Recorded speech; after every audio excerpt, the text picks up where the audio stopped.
Welcome back, and today we are in Proverbs chapter 10, verse 12. Verse 12. It says, hatred stirs up strife, but love covers all sins. If you hate someone, yeah, it's going to be drama everywhere you go. You're gonna have a problem with them. You don't want to talk to them. You don't want to talk about them, or maybe you do want to talk about them too much and poison other people in the way they think about stuff. So if you have hatred, you're going to have strife in your life. That's how it is. But if you have love, it covers all sins. If someone messes up against you, they do something bad against you, you love them, then it's not a problem at all. Just as an example of this, if I get headbutted by someone and I'm full of hatred, well, I'm gonna fight that person back. But if I love that person, let's say my 6-month-old baby headbutted me yesterday.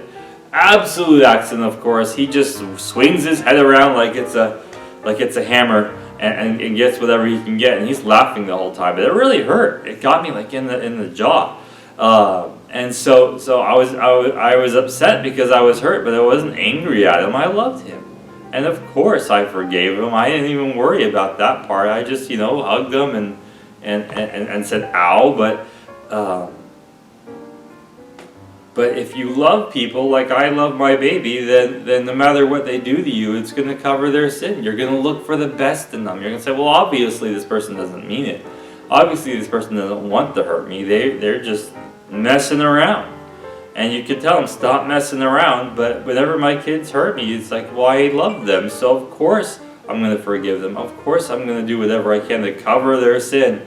And that doesn't mean cover it up so that no one ever knows about it. It means clean it up, fix it, help correct them so that they don't keep sinning in the same way. It's my job as a parent to teach my children how to live well and to do right. And the more we love people, the more we're going to be that way instead of vindictive and answering. Right now, my older 2 kids, they're trying to get each other in trouble, telling each other all the time, saying, he called me this or he threw this at me. And it's the heart behind it is they want to see the other one get punished. And I don't know why that is. But it's just the wickedness that comes with all boys, I guess. I don't know if girls do the same thing. Maybe they do. But I only have boys.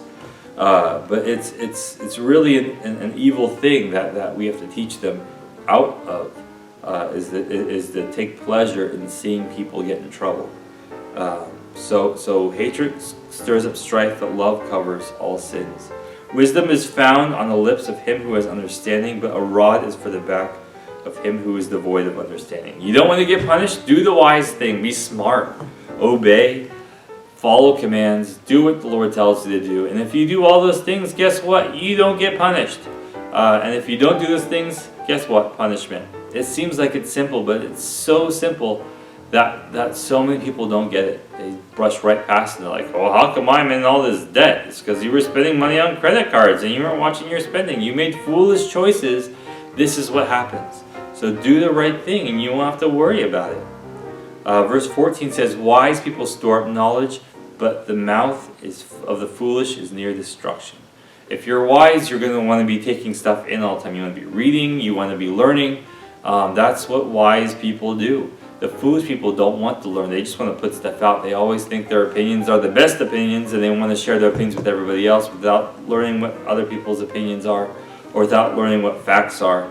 They just want to always be putting stuff out, and it always leads to destruction. No one wants to be friends with someone like that. Everyone wants to be friends with someone who learns a lot. Because guess what? When you're friends with someone who learns a lot, they're constantly learning about you and how to be a better friend to you. And everybody wants a friend who wants to be a better friend. So learn stuff, stop spitting out garbage. Verse 15 says, the rich man's wealth is a strong city, the destruction of the poor is their poverty. So if you are rich, that rich is kind of it's a barrier. You think you are protected from stuff, but if you're poor, it seems like you're vulnerable to everything. And that richness, think of that as wisdom, and that poor, think of that as foolishness, because that's the theme of the thing. And we'll talk more about that next time. Have a good day.